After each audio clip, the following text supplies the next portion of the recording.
of a high ranking. ambaye alikuwa na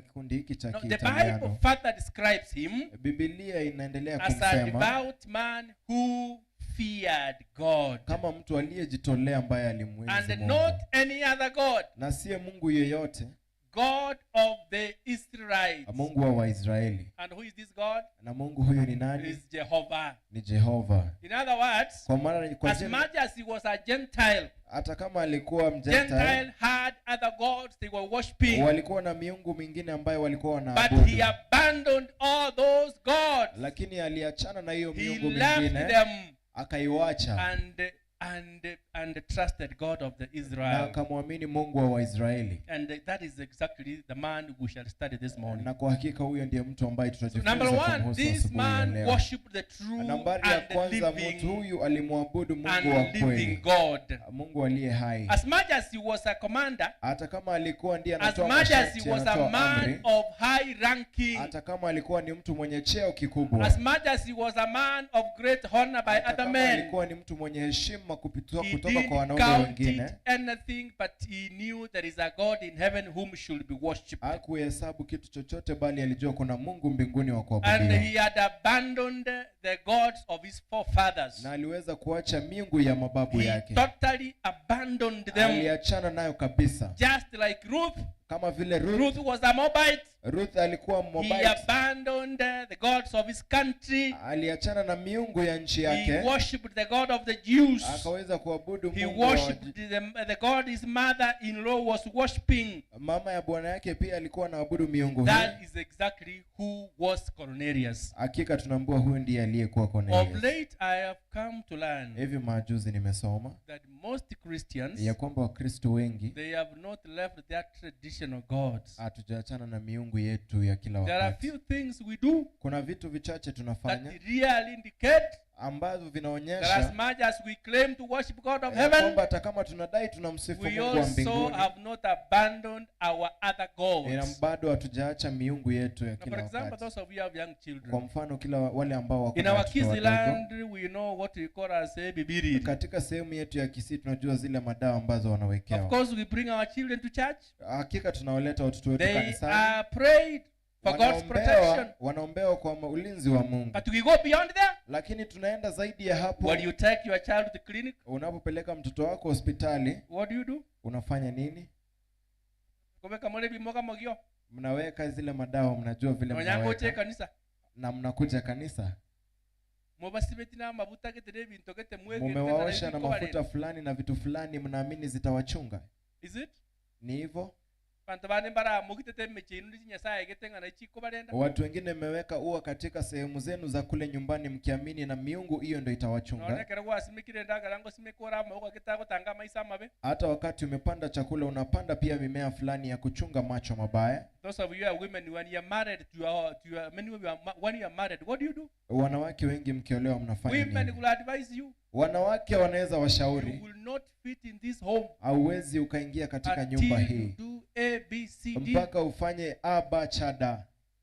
Is it? Ni hivyo. I know some of you have done it. Najua wengi wenu mmefanya hivyo. Some of you are the true advisors of others. Baadhi yenu ni washauri wakuu wa wengine. One of the politicians recently told us Mwanasiasa mwingine hivi karibuni alituambia that ya as he kwamba was contesting, alipokuwa na katika he kinyang'anyiro, was told aliambiwa there is no way you can have political victory hakuna vile utashinda siasa unless you go to such and such a people labda uende katika watu for fulani some treatment. waweze kufanyia matibabu This was a fulani. woman who was a deacon. Huyu alikuwa ni mwanamke ambaye And ni those who were advising her, na wale ambao walikuwa na mshauri they are women of high ranking in the church. ni wanawake wakubwa katika kanisa. Yes, we know. Ndio, We claim to tunajua. worship God, Tunadai kumsifu Mungu ama but kumwabudu yet Mungu, we have not abandoned lakini bado hatujaacha. this man by the name Cornelius. Mwanaume huyu kwa jina The Cornelius, Bible says Biblia he inasema only worshipped one God and the God alimwabudu of Mungu mmoja peke Israelites. yake ambaye alikuwa Mungu wa And I just Israeli. urge you, members of Na God. nataka niwasii leo wana wa Our Mungu. God Jehovah is able. Mungu wetu Jehova anaweza. Abandon all other traditional gods. Achana na miungu ile nyingine mingi. Worship the true God that Cornelius himself worshiped. Mwabudu Mungu wa kweli ambaye Cornelius mwenyewe alimwabudu. Just like Ruth did. Kama vile Ruth alifanya. So should you. Pia sisi tunapaswa. So should you. Pia nyinyi mnapaswa. The book of Matthew chapter 16 verse 16 and 20. Kitabu cha Mathayo 16. The Bible says God knows you and your greatest need more than anyone else. Biblia inasema Mungu anakujua wewe na hitaji lako kubwa kuliko mwingine yeyote. Yeah, this is exactly what Cornelius believed. Na hivi ndivyo Cornelius aliamini. That all his needs, ya kwamba mahitaji yake yote, he had placed them on God. Alikuwa ameweka mbele ya Mungu. We shall see what are some of these needs that Cornelius had. Tutaangalia ni mahitaji gani haya Cornelius alikuwa nayo. Thirdly, the Bible stated that Cornelius, Biblia inasema ya kwamba Cornelius was a man of prayer. Alikuwa ni mzee wa maombi. And what else? Nini kingine? Kwani mlisoma hili fungu? Mwasome kibunge kibori. Mlisoma na mkalala? Mwasoma mwarara. He was a man, alikuwa ni mwanaume of prayer, wa maombi, and na apart from praying always, what else did he do? He gave alms. Members of the church, washirika wa kanisa, we should cultivate a life of prayer. Tunafaa kupalilia maisha ya maombi, especially private prayers. Aswa maombi ya kibinafsi. And of course, as we pray, na kabisa tunapoomba, we also have another assignment of giving. Tuko na kazi nyingine ya kutoa. Of course, prayers, kwa hakika maombi, and gifts, na kutoa and giving of gifts, na kutoa zawadi, both are offerings to God. Vyote ni kutoa zaka kwa Mungu. But I've come to learn in our church today, lakini nimekuja kusoma we kwamba have katika people kanisa who yetu call leo them prayer warriors. tuna watu ambao tunawaita washindi wa maombi. And for sure they pray, na kwa hakika they wanaomba, can take their times on knee, wanaweza chukua mida yao katika magoti, they can pray in groups, wanaweza omba katika vikundi, they have WhatsApp groups of praying, wako na makundi ya WhatsApp they ya kuomba, call one another in the morning for wanapigiana prayers, simu kila wakati asubuhi and kwa they maombi, consistently pray. na wanaomba kila wakati. But when it comes to giving, lakini wakati nakuja kwa kutoa, no. Hapana. Is it? Ni hivyo. People who pray, watu ambao wanaomba, not once but always and regularly, si mara moja lakini mara kwa mara, kila wakati, but they don't have the gift of giving their offerings to God. Lakini hawana ile nia ya kutoa sadaka. Now let me tell you, prayer does not substitute. Wacha niwaambie, maombi haisimamii. We ought to pray and give. Lazima tuombe na tutoe. Just like Cornelius was. Kama vile Cornelius. The Bible says he gave generously to the Biblia inasema alitoa kwa ukarimu and prayed regularly to God. Kwa waliohitaji na akamuomba Mungu. Yes, your prayers are gifts to the poor. Ndio, maombi yako ni zawadi kwa waliokuwa wawezi. But I want to tell you, when we give, lakini nakuambia leo, wakati tunatoa na wakati tunaomba, these two, they don't go unnoticed. Hivi vitu viwili haviendi bila kuonekana. They don't go unnoticed. Haviendi bila kuonekana. We know several characters in the Bible. Tunajua watu wengi katika Biblia who prayed, ambao waliomba. Like now there is a woman by the name Anne. Kama vile kuna mwanamke huyu kwa jina Anna. Aliomba. She went to the church. Akaenda kanisani. Early in the morning she could pray. Asubuhi na mapema angeomba. Till the husband could tell, have you taken some mpaka mume wake angemuuliza, umechukua kinywaji? It's too early. Ni mapema sana bado. I am only praying to God. Ninaomba tu kwa Mungu wangu. And of course God answered her prayer. Na kwa kweli Mungu wake alimjibu maombi yake. But even after God answering her prayer, hata wakati Mungu alijibu maombi yake, what did Anne do to her begotten son? Alimfanyia nini kwa mtoto wake? He again gave him back to where? Alimpeana tena wapi? To the sanctuary for the service. Katika hekalu kwa kufanya kazi ya prayer and giving maombi na kutoa. Yeah, they were the character of Cornelius. Ilikuwa ni mazoea, ni tabia And ya as members of the Cornelius. church, we should do. Na hivyo sisi kama washirika wa kanisa God pia answers tunapaswa. our prayers and He rewards them. Mungu anajibu maombi yetu na anatuzawadi. Yeah, at one point, Kwa wakati mmoja God appeared on Cornelius. Mungu alimtokelezea Cornelius. Then he told him, your prayers Akamwambia and maombi your yako good works na matendo yako have mazuri been noticed. yameweza And kuonekana. that's when things started to change. Na hapo ndipo mambo yalianza That's when he kubadilika. encountered Hapo ndio alipatana with the true God. na Mungu wa kweli. Yeah, Cornelius. He Cornelius prayed and fasted. aliomba na kufunga. Yeah, God appeared Mungu akamtokelezea through his man servant. kupitia kwa Your mtumishi prayers wake. and gifts to the poor Yale maombi ambayo have not tunatoa na gone kusaidia wale unnoticed by wasioweza God. hayajaenda bila kuonekana kwa Mungu. Now send some men down to Choba. Basi watume watu wako chini pale Find Juba. a man named Peter. Tafuta mwanaume ambaye anaitwa This Peter. man is staying there with Simon. Anakaa pale na This man Simon. is a leather worker Ni mtu ambaye who anafanya lives kazi, near the shore. ambaye anaishi katika Ask ufuo. him to visit you. Mwambie akutembelee. And when Peter came, Na wakati Peter alikuja, wakati Peter alikuja, something else happened. kitu kingine But of kilifanyika. course, in the first case, Na wakati katika awali awamu ya Cornelius kwanza, was obedient. Cornelius alikuwa mtiifu In his vision, katika kazi the yake, angel in his vision,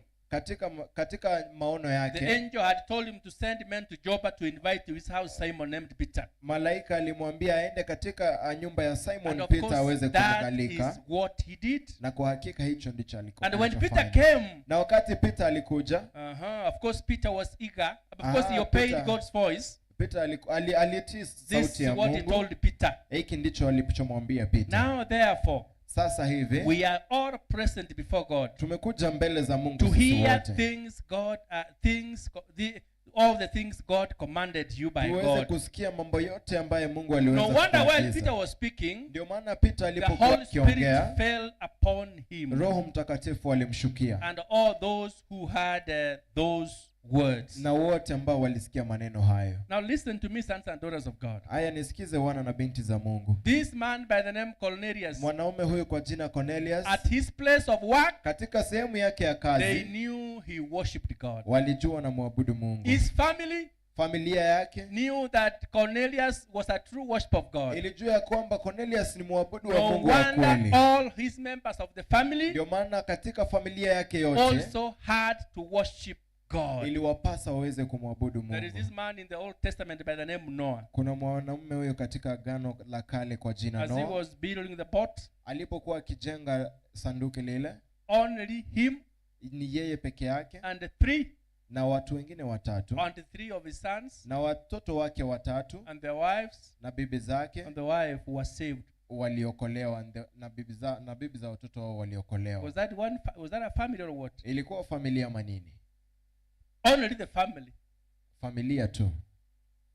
You know, all other people Unajua watu wengine wote made a joke to Noah. walimfanyia mzaha Noa. I don't know whether it was a favor. Sijui kama ilikuwa ni kusaidia None tu, of his sons abandoned him. ya kwamba hakuna hata mtoto wake hata mmoja They aliweza stood kumwacha. by him when other Walisimama na people yeye wakati watu were wengine mocking him. walikuwa na mkashifu. In other words, he had a command Kwa mara nyingine alikuwa in na his amri home as a worshiper of God. katika nyumba yake kama I mwabudu don't wa know Mungu. how we men and women in our homes, Sijui kama sisi wana na binti katika familia zetu how ama have nyumbani we petu commanded our homes tumeweza kuagiza aje nyumba in zetu terms of spirituality kwa lengo la when it kiroho. comes to the hour of prayer, Wakati nakuja saa when ya it comes maombi, to the hour of offerings? wakati nakuja saa ya kutoa, Can you have objection from your family members? unaweza kuwa umeenda kinyume na familia Is yako. it that your influence is not enough?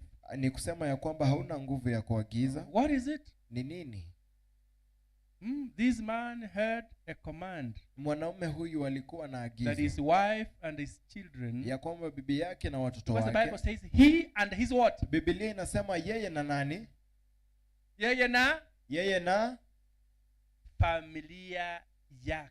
e familia In fact, that is including his servants. ni kusema ya kwamba mpaka wale waliokuwa Even his wanamfanyia kazi, servants worshiped the same God Cornelius did. hata waliokuwa wanamfanyia kazi walimwabudu Mungu yule Something Cornelius that is tough. alimwabudu. That is something tough to us. Hicho ni kitu kingine kigumu kwa baadhi yetu. One of our Seventh-day Adventist church members Mmoja wa washirika wa was Kiadventista looking for a maid in his house. alikuwa anamtafuta msaidizi wa kazi And katika nyumba one yake, of the restrictions he gave, na kwa mmoja ambaye amatolea maagizo I aliyotoa, want a Catholic lady. alisema anataka mwanamke ambaye si wa The one that Kiadventista, I will leave at home on Sabbath, ambaye nitaacha nyumbani siku ya so Sabato, that when she goes to church on Sunday, anapoenda I kanisani siku ya also Jumapili, remain in the house. pia mimi nibaki nyumbani.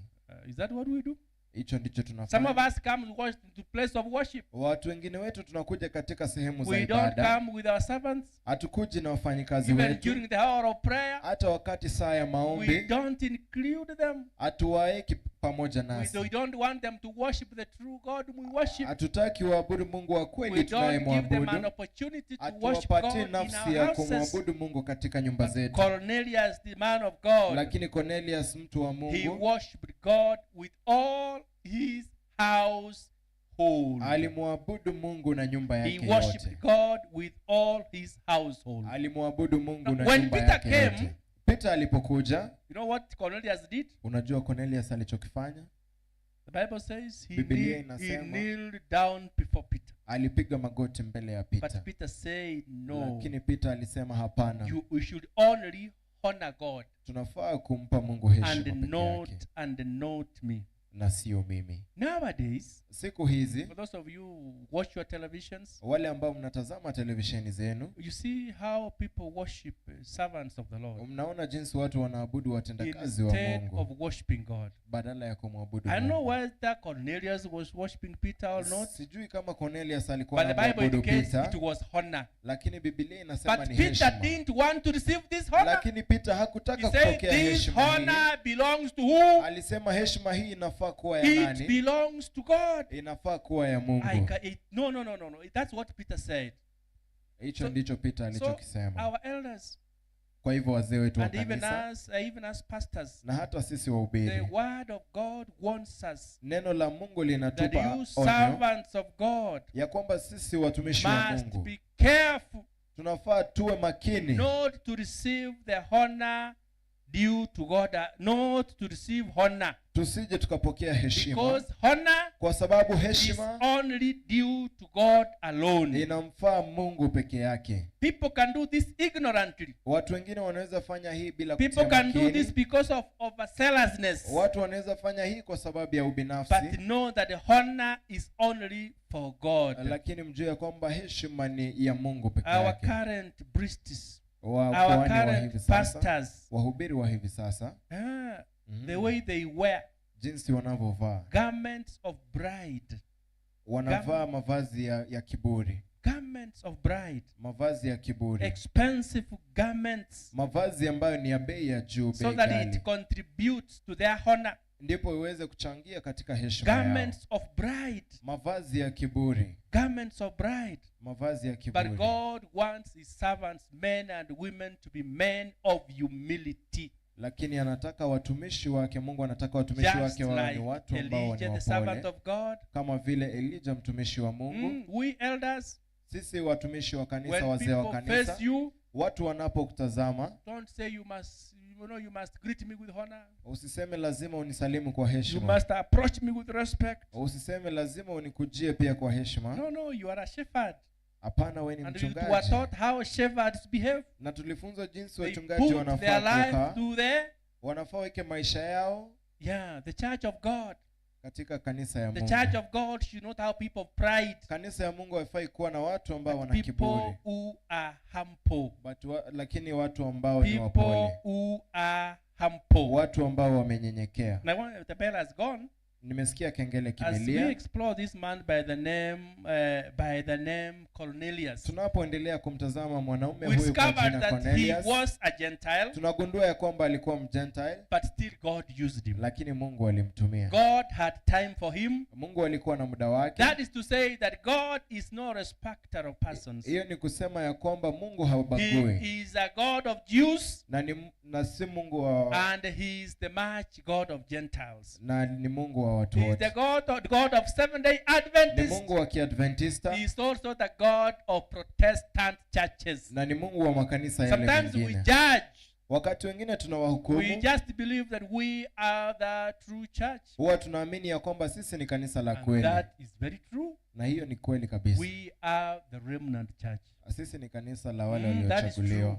Ni ukweli, But that one does not mean lakini haimaanishi people of other churches, ya kwamba watu wa makanisa mengine God does not own them. Mungu hawamiliki. In fullness of time, Kwa wakati some will utapotimia, come to the remnant church. wengine watakuja katika In kanisa fullness of lilochaguliwa. time, Wakati utapotimia, God can still talk to them.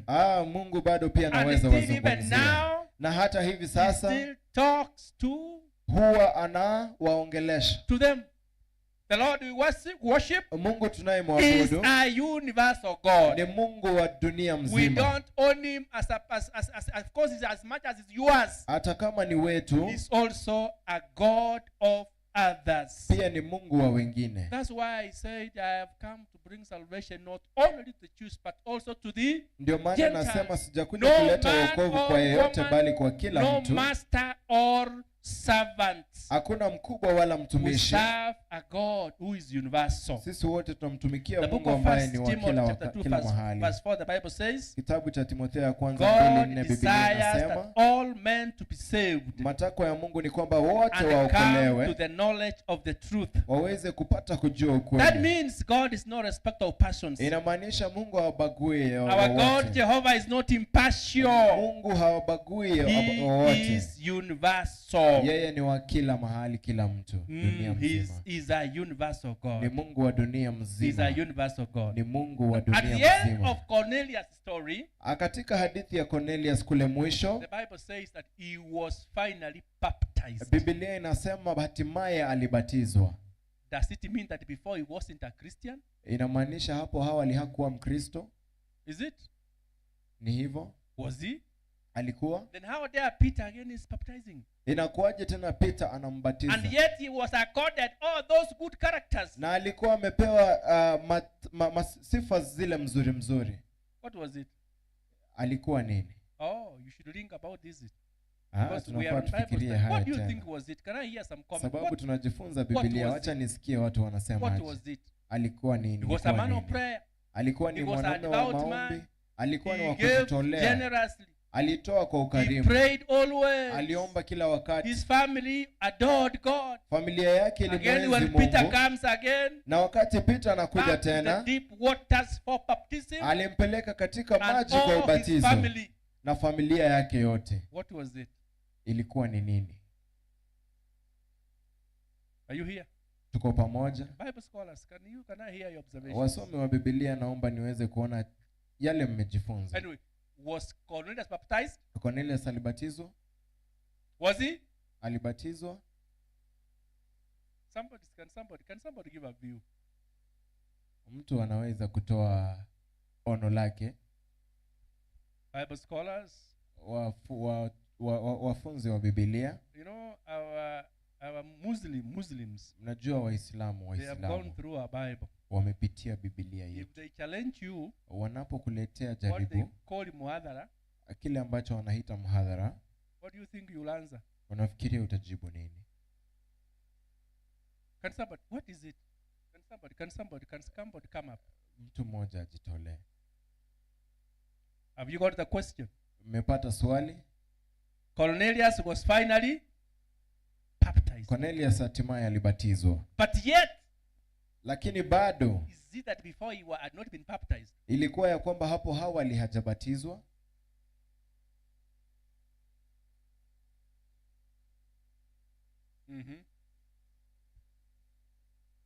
Sasa hii ni thibitisho tu kwa wengine. Kwa hivyo huenda hakuwa amebatizwa. There is a possibility he was not baptized. Is it? That's according to what he's saying. That is it. Okay, any other again? Ajiunge na kundi la wengine. So initially wasn't. That's good.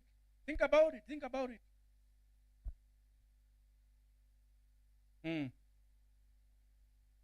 What any other? Now listen, sons and daughters of God.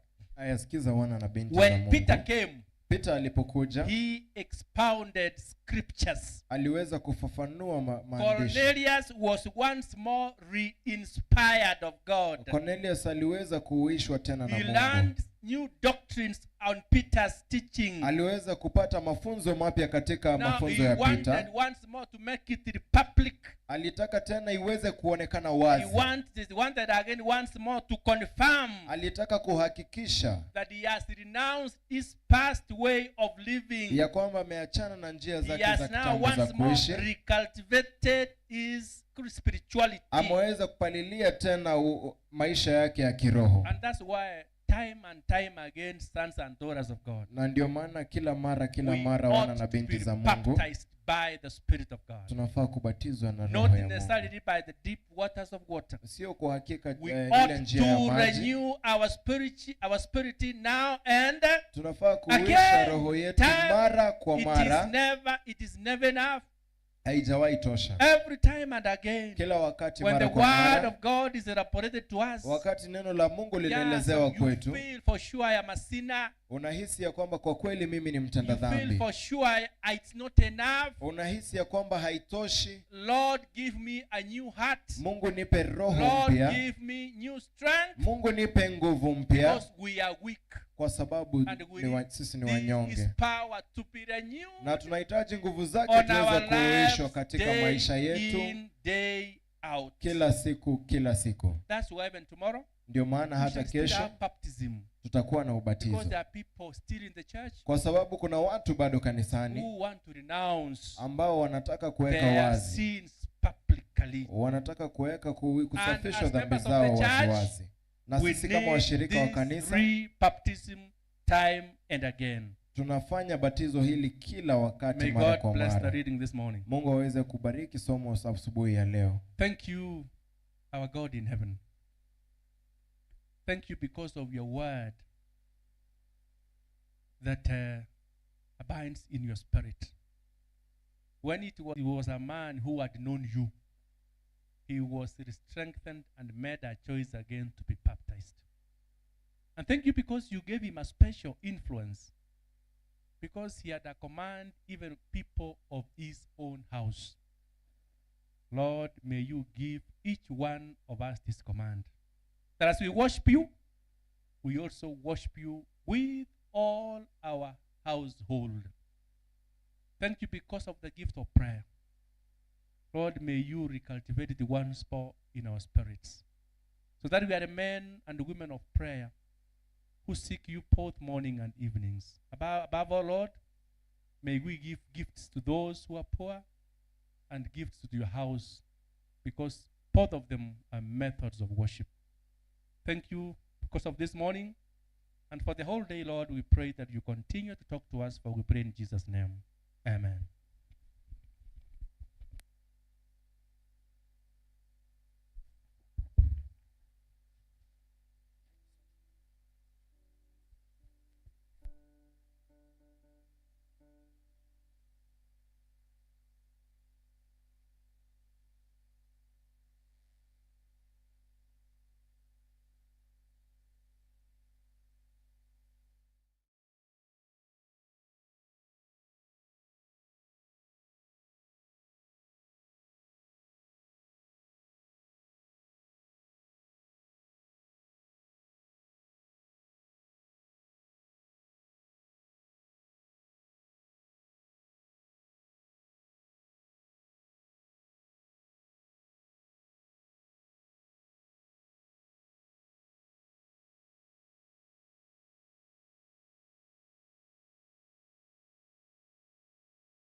tumekwisha kupatana, mimi wake yeye wangu, na sasa nitamwandama, nikiri neno la Mungu.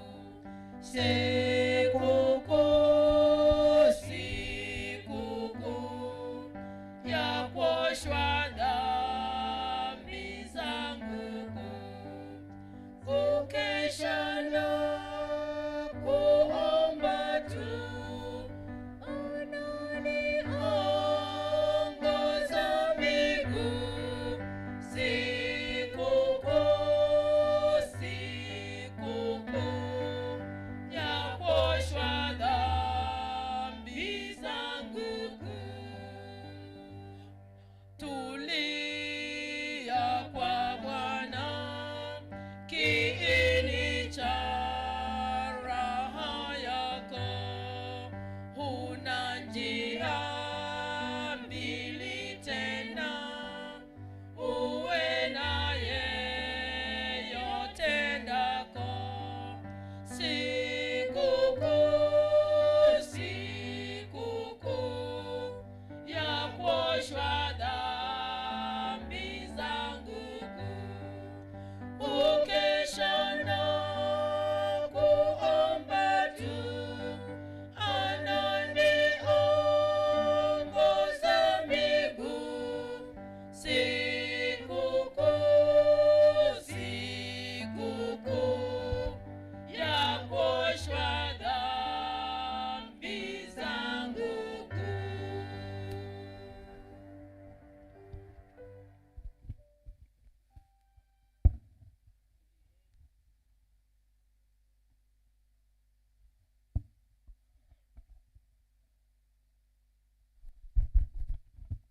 Number 62, stanza 3 and chorus.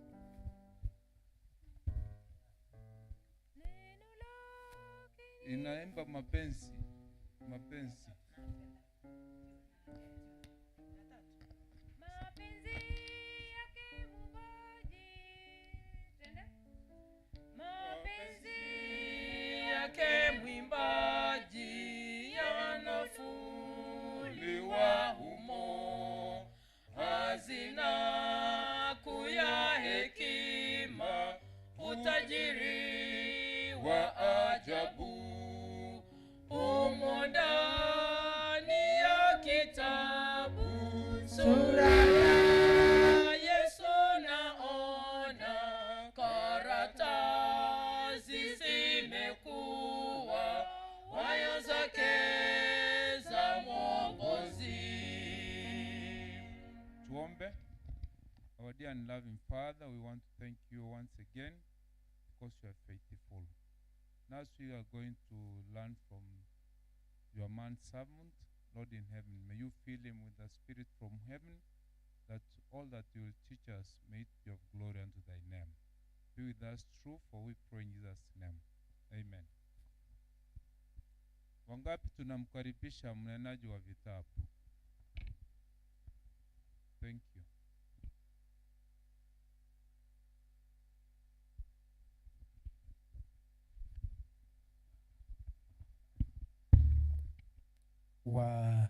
Wasafiri wa kwenda mbinguni na wasalimu asubuhi ya siku ya leo. Hamjambo?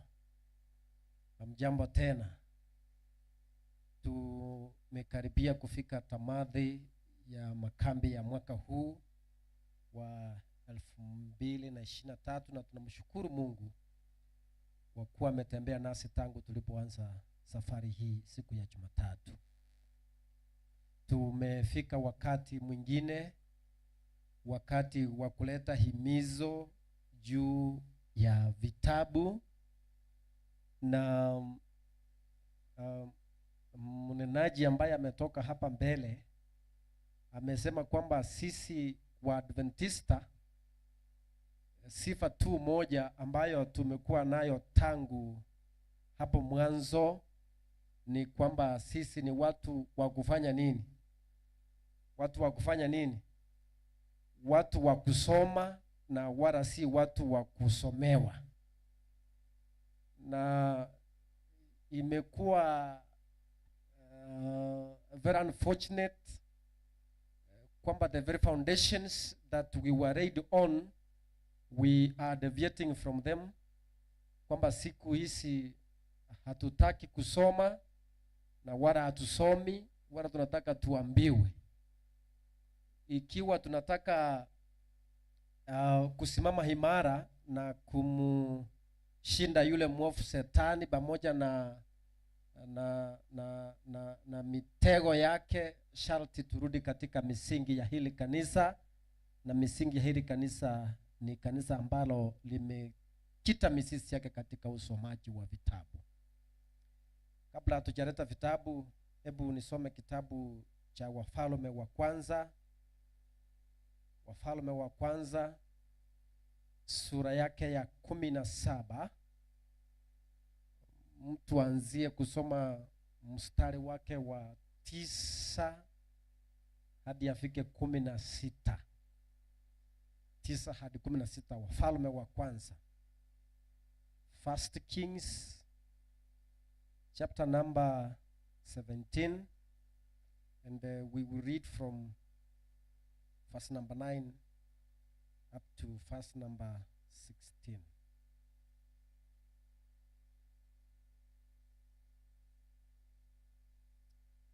This is what the word of the Lord says from Kiswahili. Nasema kwamba ondoka uende Sarepta, ulio mchi wa Sidoni, ukae huko. Tazama, nimemwagiza mwanamke mchane wa huko akulishe. Basi akaondoka akaenda Sarepta. Hata alipofika langoni pa mchi, kumbe mwanamke mchane alikuwa akiota kuni. Akamuita akamwambia, niletee na kuomba maji kidogo jomboni nipate kunywa.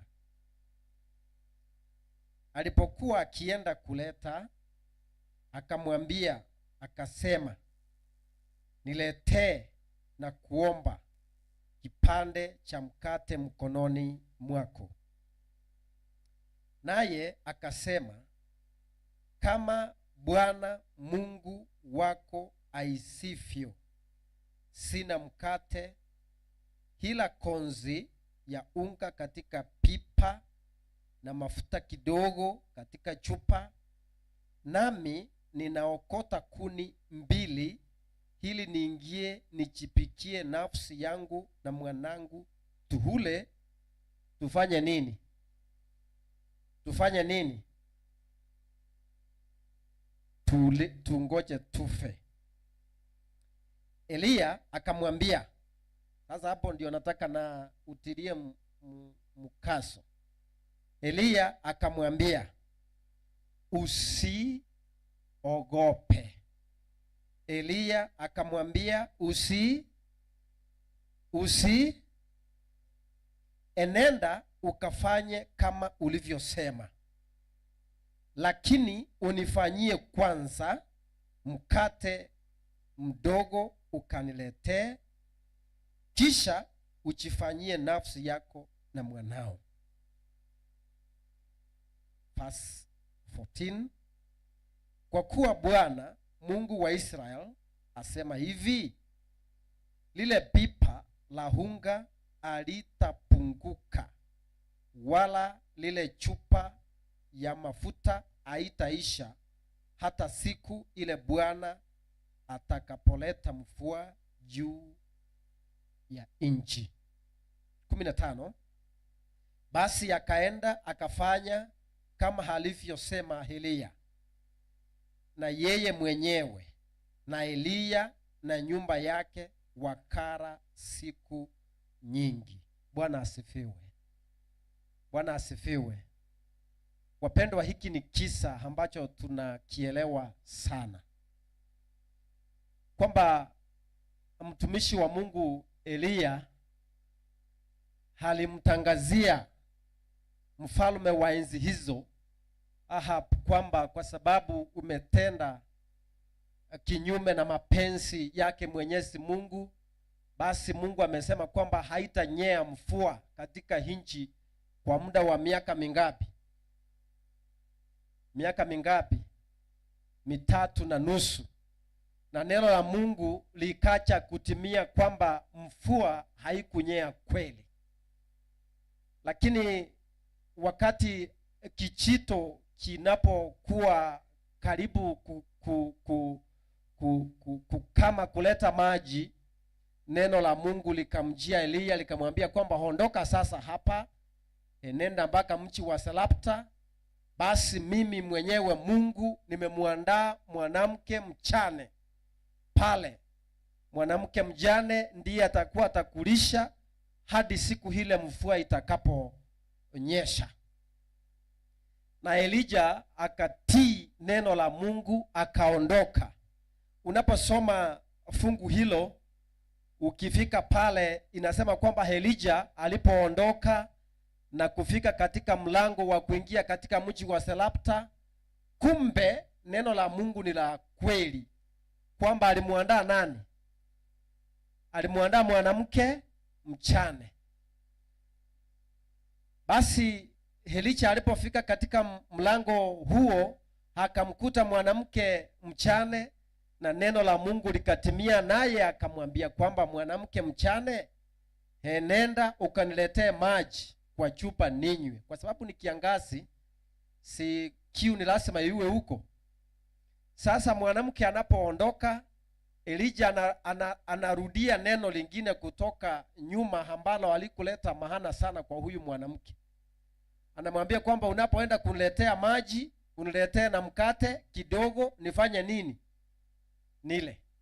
Hili la mkate alikuleta maana sana kwa huyu mwanamke, kwa sababu alikuwa anajua kwamba hakika mbele yake na nyuma yake kuna unga kidogo na mafuta kidogo, ambayo hiyo ndio ilikuwa siku yake ya mwisho kura, ili angoje nini? Kufa. Hili alikuleta maana sana kwa sababu ingelikuwa kwamba habikie mtu ambaye hajawahi muona siku zote za maisha yake, ili huyu mtu hale mkate, wao wafanye nini? Wafe. Kwa sababu ukweli ni kwamba angepika mkate, ingekuwa ni siku hiyo ndio ingekuwa chakula cha nini? Cha mwisho. Na si yeye angekula pamoja na mwana wake. Ni nani angekula? Ni mtu ambaye hajawahi ona siku zote za maisha yake. Hivi ndivyo Mungu anavyofanya kazi yake, ya kwamba hata wakati ule ambao huoni mbele, hata wakati ule hauna namna, kumbe Mungu yeye hana njia 150 ambazo utapita kwayo. Haleluya. Basi Elijah anamwambia kwamba umesema ukweli kwamba chakula ambacho uko nacho ni cha mwisho, lakini nataka ufanye hivi, enenda ukanitengenezee kwanza, kisha utatengenezea nani? Wewe pamoja na mtoto wako. This one needed an extra mile of faith. Hii ilihitaji imani tofauti sana, kwamba umtengenezee kwanza, ya mengine yatajishughulikia yenyewe. Lakini Elijah anampa tumaini kwamba Bwana anasema hivi kwamba ukinitengenezea kwanza pipa la unga na chupa ya mafuta, asitafanya nini? How sure was this woman that this man is saying the truth? How sure was she? Yaani ni kiangazi, maji hakuna, chakula hakuna. Yaani how sure is she kwamba huyu mtu anafanya nini? Na amjui, kumbuka hawajakutana na yeye siku zote za maisha yake. Na huyu mtu anasema kwamba enenda ukanitengenezee kwanza. Wapendwa, kwa imani huyu mwanamke alitii neno la mtumishi wa Mungu. Biblia inatambua na kusema kwamba hakika alipomtengenezea mtu wa Mungu mkate akara, siku zote pipa lilijaa unga na mafuta ilijaa kwa chupa. Bwana asifiwe. Hivi unafikiri alienda kwa duka kununua tena? Alikuwa anaenda kwa duka. Si Mungu mwenyewe ndiye alikuwa analeta unga kila asubuhi na kila jioni?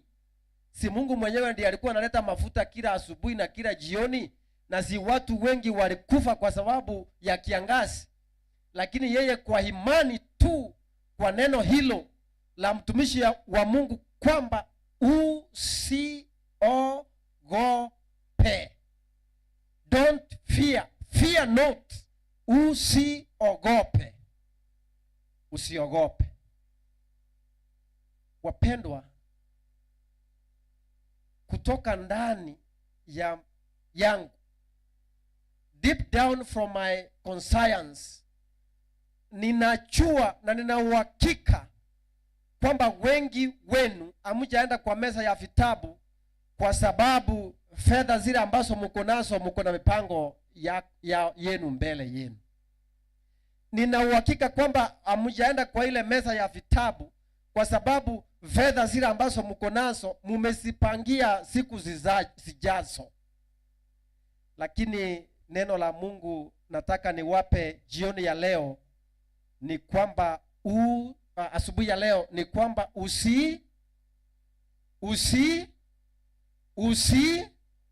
usiogope kuingia meza ya vitabu, kwa sababu baada ya leo Mungu atakulisha siku zote za maisha yako. Ukiingia katika meza hile na zile fedha kidogo ambazo uko nazo ununue kitabu, Bwana atashughulikia school fees next week in the name of Jesus. Ukiingia ile meza uchukue kitabu, shida zako zote Bwana atashughulikia utokapo katika makambi ya mwaka huu. Mungu awabariki sana. Tunapochukua hili neno ambalo Mungu mwenyewe amelitamka kutoka kwa kinywa chake kwamba usifanye nini? Nina uhakika mumeogopa kwenda kwa ile meza kwa sababu watoto wanafungua shule next week on Monday. Na pesa mko nazo ni za school fees. Lakini Mungu ni nani? Mungu atatenda muujiza wakati ambapo uoni njia mbele.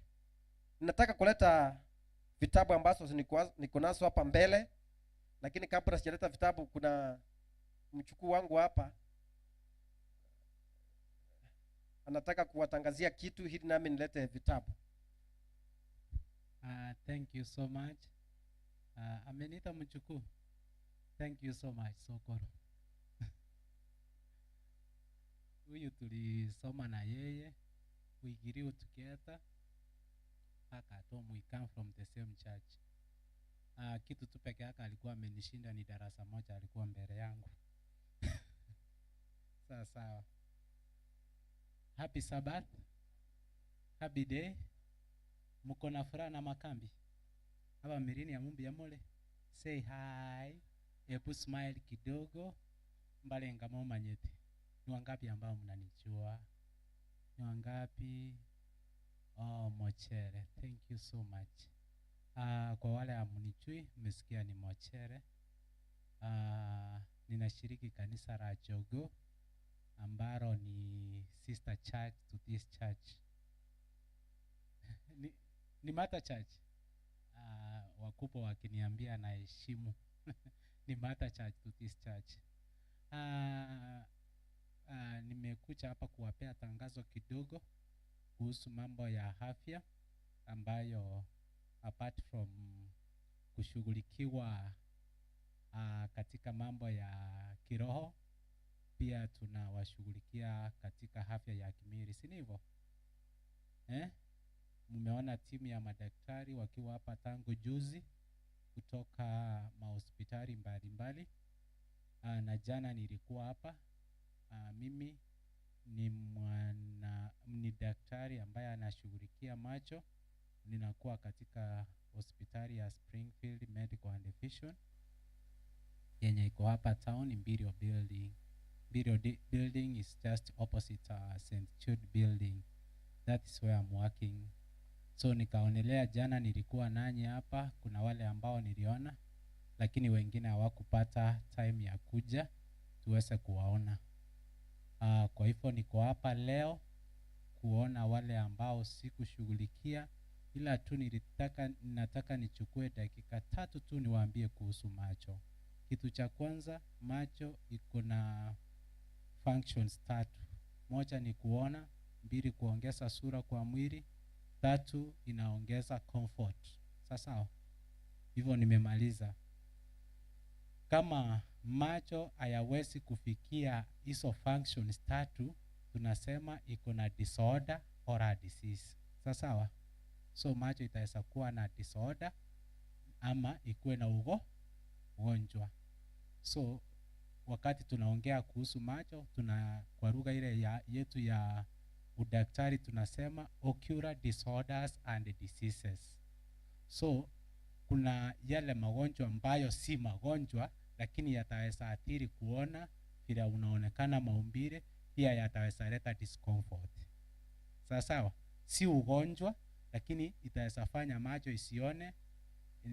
Kwa hivyo by the end of the day hiyo disorder imefanya macho isifanye nini? Disorders mostly zinaitwa refractive errors, short sightedness, wrong sightedness, presbyopia and astigmatism. Hiyo inakufanya usione mzuri. Sawa?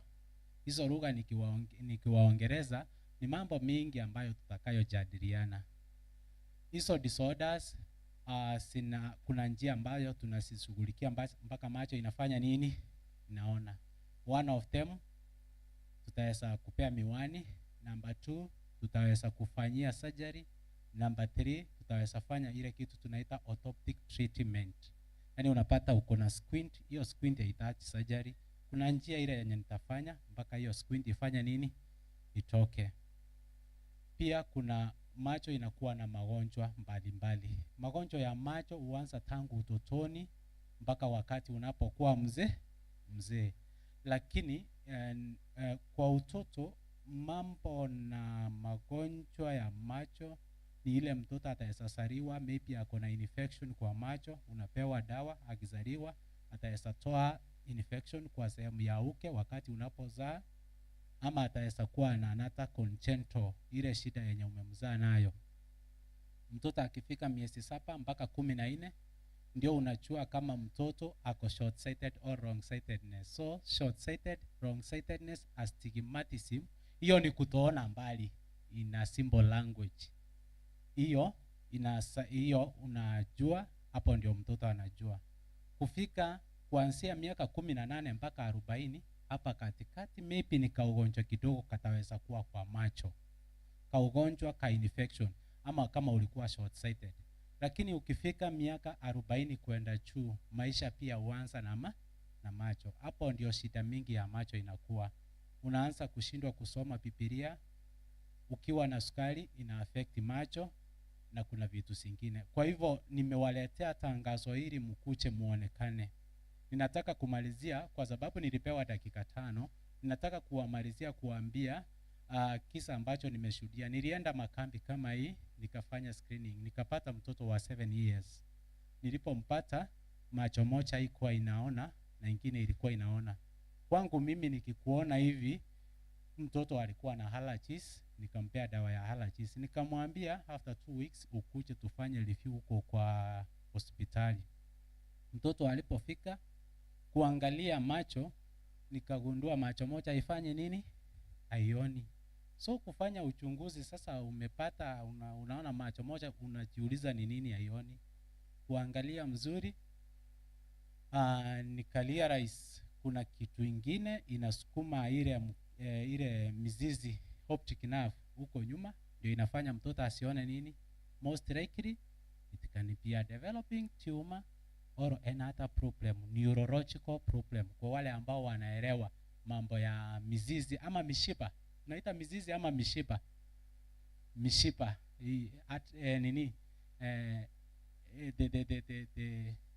the nerves. Sawa. So hivyo kuna vitu ambazo zinaendelea kwa macho zenye haujui na zingine si correlated. Inajulikana wakati daktari amefanya nini. Kwa hivyo the take away message ukiwa hivi, wale watoto school going children, wazazi mnastahili kuona mtoto akikwambia sioni mbali, akikwambia niko na allergies. Kuna wale ambao wana scratch macho sana, pia inaleta kitu tunaita corneal thinning.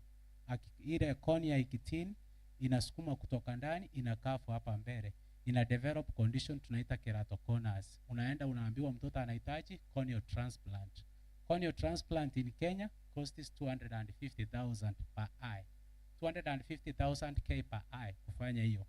So hizo vitu zinazuiliwa wakati mtu umefanya nini?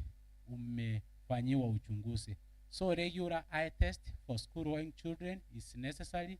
Wale ambao wako na allergies, wale ambao wako na ugonjwa wa kisukari, au ni baada ya every 6 months lazima uende uonekane macho. Na ukiwa 40 years and above, once in a year you should go, because hapo ndio tunapata kitu kama cataracts ina develop. Kwa hivyo tushirikiane hii mambo ya kicha. Unajua hata wengine mnashindwa kusoma Biblia hapo, si ndivyo? Unaenda kusoma Biblia unashindwa kusoma. Hiyo inaathiri kazi yako ya Mungu, inaathiri Ukristo wako.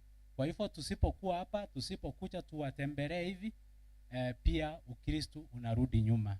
Wacha Mungu atusaidie. Niko huko nje leo, tushirikiane. Kama uko na shida utakuja tukuone, tutaelezana na mengine.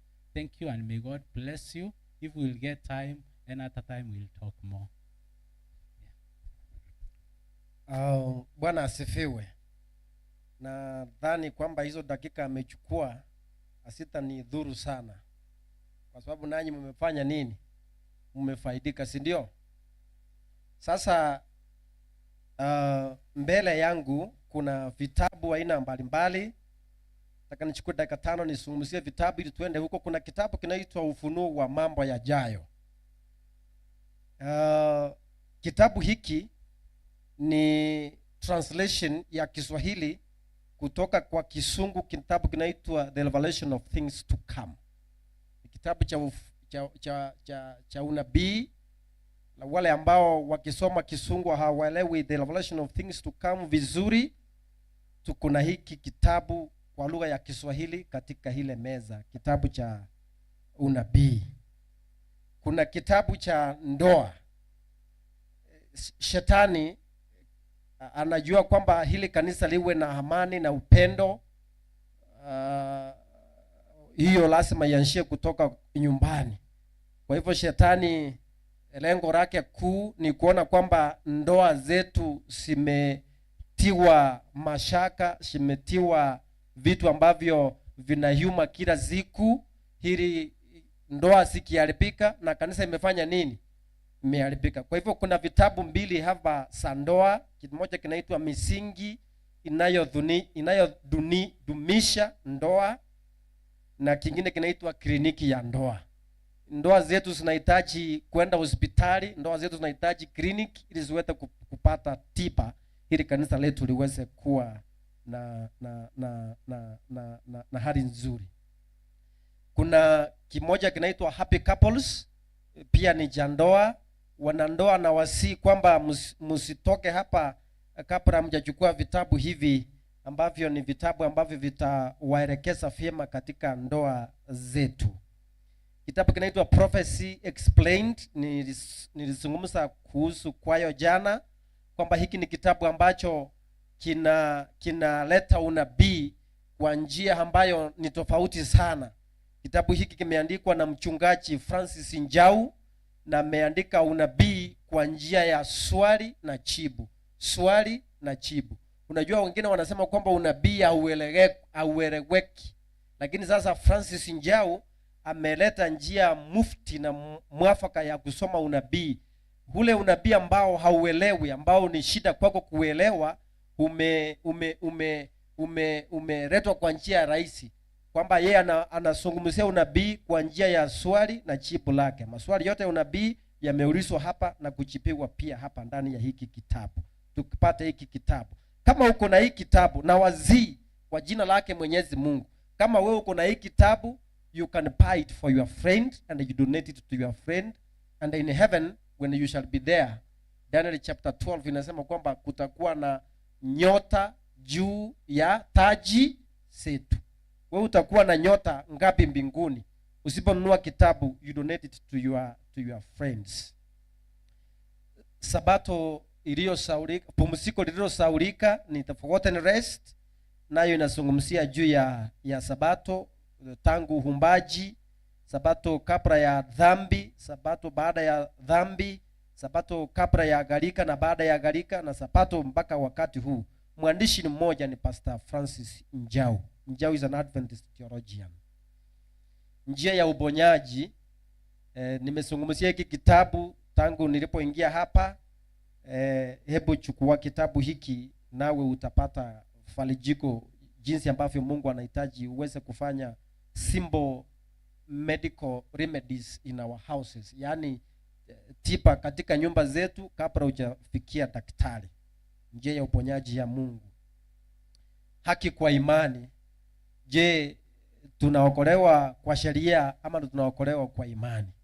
Kitabu hiki kitakuzungumzia sana juu ya kuokolewa kwa haki na kwa imani, ila si kwa sheria, lakini sheria nayo ndio inakuonyesha nini?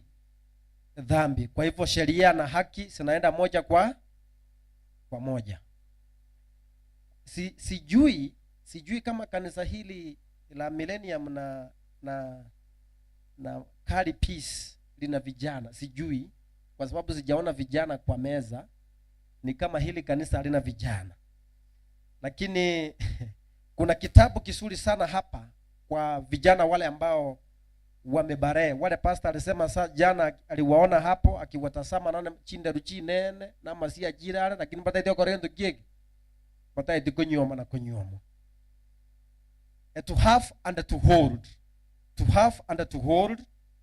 It is a book that is written by Nancy Van Pelt that will guide you young people to a successful marriage, right from choosing, courtship, dating up to marriage. Kitabu mzuri sana kwa vijana wale ambao wamebare, vijana wale ambao wanaelekea kuoa na kuolewa.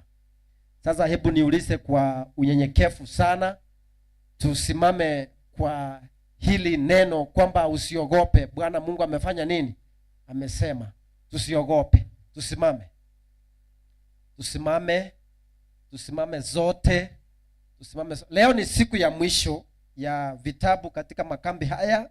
Leo ni siku ya mwisho ya kuleta vitabu katika makambi haya, na naamini kwamba siku ya leo Mungu atatenda makuu tunapoenda kule katika meza ya vitabu.